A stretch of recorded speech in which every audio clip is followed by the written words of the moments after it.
Hi, everybody. Happy Monday. How are you? Just take a deep breath with me. It's like a big week ahead for so many of you, and I just wanted to jump on and give you some tips to move into your holiday week feeling your best because I know that there's so many things that you can do right now to help yourself move through this week in a way that feels good, in a way that you can show up and listen to your body and give your body what it needs. Chris and I just went out earlier today to do some last minute errands, and I love doing shopping on Mondays. It's just the best. It's so much quieter. So let me know, are you someone that does last minute stuff week of Christmas, or are you someone that has all your shopping done before Black Friday? Comment below. As always, if you're joining Team Live, let me know. I love to see you guys. And if you're watching Team Replay, comment below Team Replay. So Monday, moving into the holiday week, and the first thing that I want to share with you is to share responsibilities. I know, I see you. You are doing so many things and you have to do everything well. And that's exhausting. So you're constantly pouring from your cup. This is a time of giving, and we're constantly giving to others with adopting families and giving gifts to them, and then our children and family. And it's that constant pouring and doing things for others, which is beautiful and absolutely wonderful, but so important that you are taking care of yourself and not putting all of the expectations on you, because honestly, you are not able to enjoy those moments with your family when you are feeling completely burnout, stressed, and tired, right? It's really hard to enjoy those moments. And honestly, your kids are going to remember the moments with you more than the material gifts later on, truly. So share responsibilities, include your kids with things, whether that's how old your kids are, may look different on the responsibilities that you're giving them, but these can be things like helping with, making their bed or emptying the dishwasher, or make sure they're clearing their plate from the table, so that way they're bringing it to you, so that way you're not having everything on you. Involve your spouse, delegate setting the table or cleaning up dishes. Like, you need help. You can't do it all. And honestly, everyone else will feel more a part of the team to show up that way. So secondly, avoid saving calories. So this is something that I hear so often, that we try to skip meals or save calories during the day when we have more of a planned meal later in the day. So if you have a bigger meal that you're having later, we'll tend to be like, oh, I need to save calories so I can indulge into this other meal later on in the day. But actually, you don't want to do this. You want to make sure that you're eating enough during the day, because if you're skipping meals, you're walking into that meal later overly hungry and starving, so you're not going to make as thoughtful choices as you would have if you walked into that meal feeling slightly hungry, ready to enjoy the foods, but then you're also not getting to that point of overeating where we don't feel uncomfortable, and then we feel uncomfortable, shameful, bad, all these things, and it goes back into that spiral. So make sure that you're not skipping breakfast, that you're having your 3 meals still during the day, even in these holiday weeks.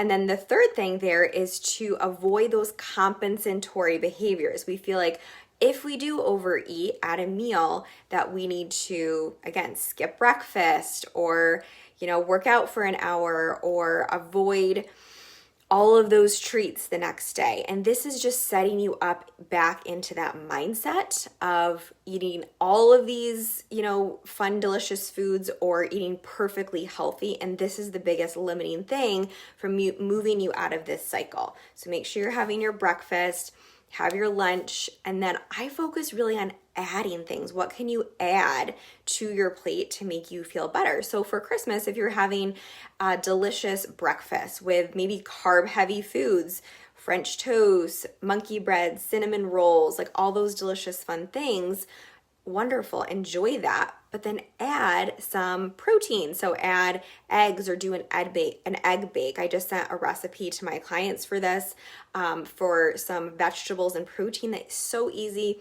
Putting some eggs and veggies and cheese in a pan. You could do a quiche, you could do egg muffins, and that is just a really nice way that you can add some easy protein to that meal with also some vegetables and color. And you can make it Christmas colors and festive, like do peppers and tomatoes for red and green vegetables.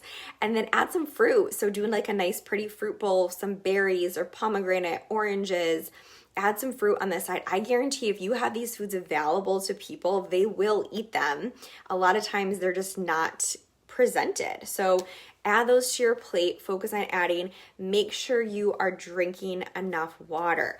Your body has needs every single day and it doesn't change based on holidays. So if we're not giving our body enough water, enough nutrients, it's going to not feel good, right? It's going to not show up and feel good as we would if we were to nourish ourselves properly. So it's not that you can't enjoy these foods, just make sure that you're adding in these healthier choices as well during the day, especially if you're choosing to drink alcohol. I would really suggest having a plan. So if you're on Christmas, choosing to have some drinks, great, enjoy yourself, but say maybe, okay, I'm going to have 3 glasses of wine or 2 glasses of wine or whatever that means to you. And really, stick to that because you know how you want to feel and show up the next day. Always focusing on that next morning, the next day.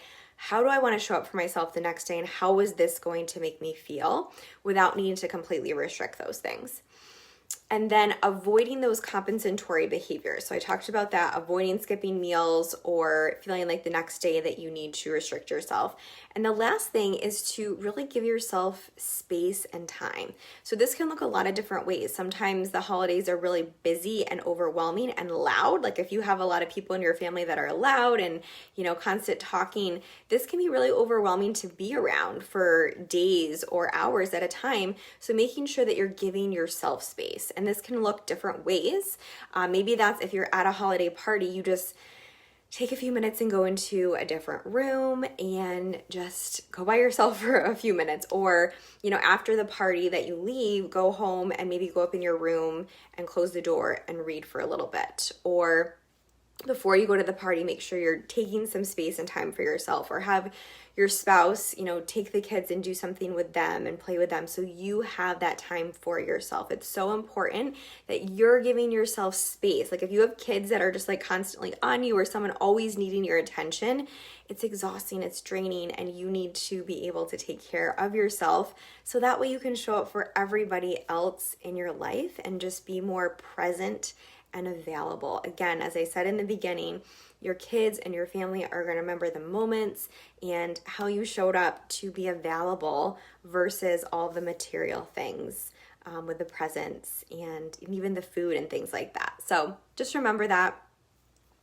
Don't doubt your ability to listen to what your body needs and show up based on what is best for you, because you know what you need.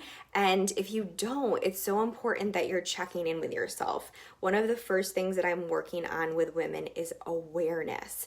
We are so unaware of our bodies when we're constantly taking care of everybody else, that just being aware of checking in, what did I even eat today? Did I eat anything? There's so many people that don't even know in the beginning of what their nutrition looks like. So we just have to start with that piece, bringing awareness into what our body needs first, and then we can add things, focus on what I can add versus what I need to stop doing or taking away.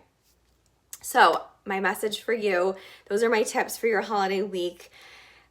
You are so powerful, so unbelievably resilient and worthy. So I hope that you believe that too, and that you take this time and this week, if you have time off, to just cherish those moments and take care of yourself. If there's anything I can do for you, as always, send me a message. Let me